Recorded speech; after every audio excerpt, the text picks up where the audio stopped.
شكرا يا ربي شكرا هديت قلبي شكرا. آنچه گذشت بر نگردد.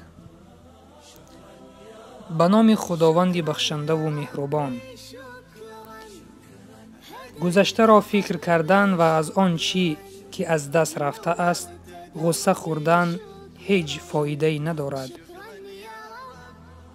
این عادت میراننده و کشنده خواهش و آرزوهای آینده است.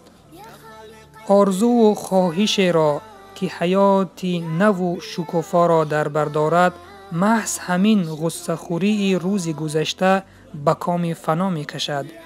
انسان عاقل از کار گذشته غم نمی خورد، زیرا با غصه خوردن گذشته باز نمی گردد. به گذشته صلوات. با روی و مویکنی گذشته اصلاح نمی شود. شیشه بشکسته پیوند نمی گردد. هر چیزی که رفته است به بازگشت رفته است، باز نمی گردد. پس باید که روح و روان نفست را از زندان غصه گذشته رها کنی. آیا می شود که مجرای دریا را به قفا گردانی؟ آیا امکان پذیر است که آفتاب را به جایی که برآمده است برگردانی؟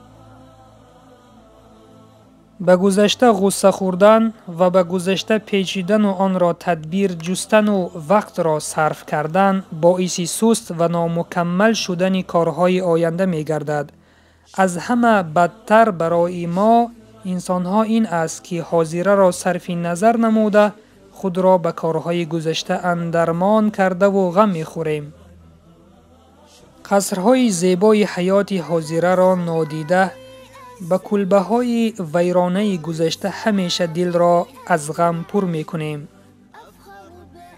اگر قدرت و قوت انسان و جین و دیو و پری یک جای شوند هم گذشته بر نمی گردد. قانون دنیا چنین است که شب و روز پیش می رود. دریا همیشه روی به پیش می تازد. سال و ماه تنها به پیش می روند. پس با چنین مجرای زندگی مخالفت کردن و مقابل آن شنا کردن خطای نابخشیدنی است. پس برادران و خواهران عزیزم، وقتی خویش را به غصه خوردن و فکر گذشته صرف نکنیم و در فکر آینده باشیم. نورت دربي شكرا شكرا يا